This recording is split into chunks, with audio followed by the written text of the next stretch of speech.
ഇന്നത്തെ വീഡിയോയിൽ നമ്മൾ നോക്കാൻ പോകുന്നത് പവർ ബി ഐ. എന്താണ് പവർ ബി ഐ?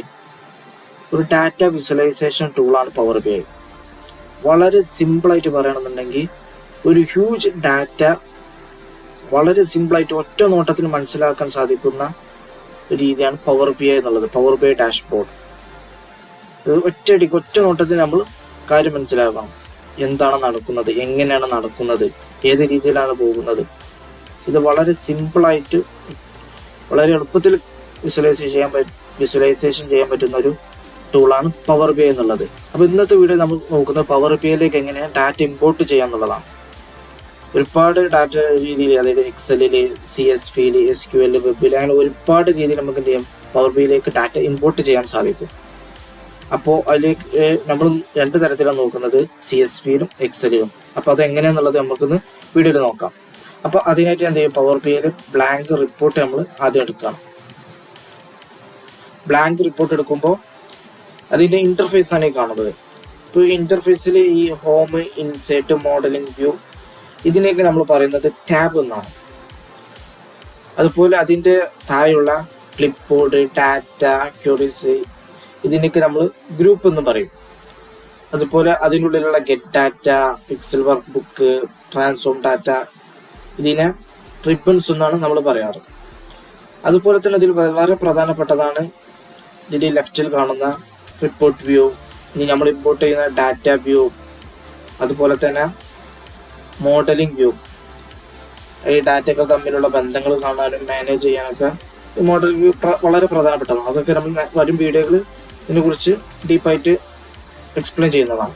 അപ്പം ഇന്ന് നമുക്ക് നോക്കാൻ പോകുന്നത് എങ്ങനെ ഡാറ്റ ഇമ്പോർട്ട് ചെയ്യാന്നുള്ളതാണ്. ഇപ്പോൾ വളരെ സിമ്പിളായിട്ട് എക്സൽ ഡാറ്റ ഒക്കെ ആണെന്നുണ്ടെങ്കിൽ ഇന്റർഫേസിൽ തന്നെ നമുക്ക് ഇമ്പോർട്ട് ചെയ്യാം. അല്ലാന്നുണ്ടെങ്കിൽ ഹോമിൽ പോയിട്ട് ഗെറ്റ് ഡാറ്റ എടുക്കുക. അപ്പോൾ അതിൽ എക്സലിൽ നിന്ന് ഇമ്പോർട്ട് ചെയ്യാം. അതുപോലെ തന്നെ SQL സെർവർ, ടെക്സ്റ്റ്, CSV, ഇനി മോർ ഓപ്ഷൻസ് പോകുകയാണെന്നുണ്ടെങ്കിൽ ഒരുപാട് ഓപ്ഷൻസ് എന്താണ് അവൈലബിൾ ആണ്. അപ്പോൾ നമ്മളൊന്ന് എക്സലിൽ നിന്നാണ് ആദ്യം ഡാറ്റ കൊണ്ടുവരാൻ പോകുന്നത്.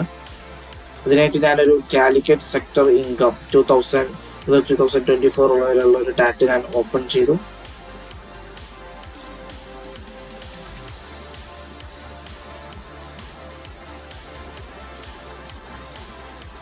അപ്പോൾ ഈ നീല ഹെഡിങ് വരുന്നതാണ് ടാബിളായിട്ട് വരാം.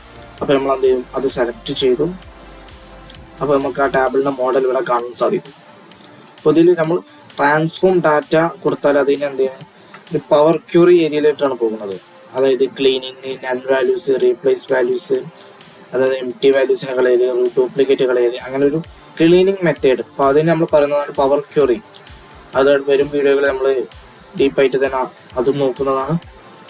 അപ്പോൾ നമ്മൾ എന്ത് ചെയ്യുക, ലോഡ് കൊടുക്കുകയാണ്. അപ്പോൾ എന്ത് ചെയ്യും,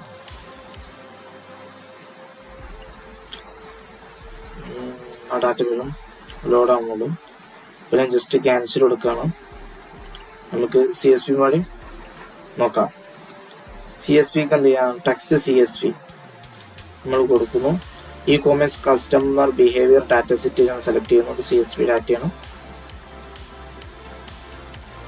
അപ്പോൾ ആ ഡാറ്റയുടെ മോഡൽ വരുന്നു. ഇതേ സെയിം പ്രോസസ്സ് തന്നെയാണ്. ഇപ്പോൾ നമുക്ക് ഇതിൽ മാറ്റങ്ങൾ വരുത്താന്നുണ്ടെങ്കിൽ ട്രാൻസ്ഫോം ഡാറ്റയിൽ പോവുക, മാറ്റങ്ങൾ വരുത്താം. അതല്ല ഓക്കെയാണ്, ഡാറ്റ ഓക്കെ ആണെന്നുണ്ടെങ്കിൽ എന്ത് ചെയ്യാം, നേരെ ലോഡ് കൊടുക്കാം. ഇപ്പോൾ ഞാൻ ജസ്റ്റ് ഇപ്പോൾ ലോഡ് കൊടുക്കുന്നില്ല. അപ്പോൾ ഇന്നേക്ക് ഇത്രയേ ഉള്ളൂ.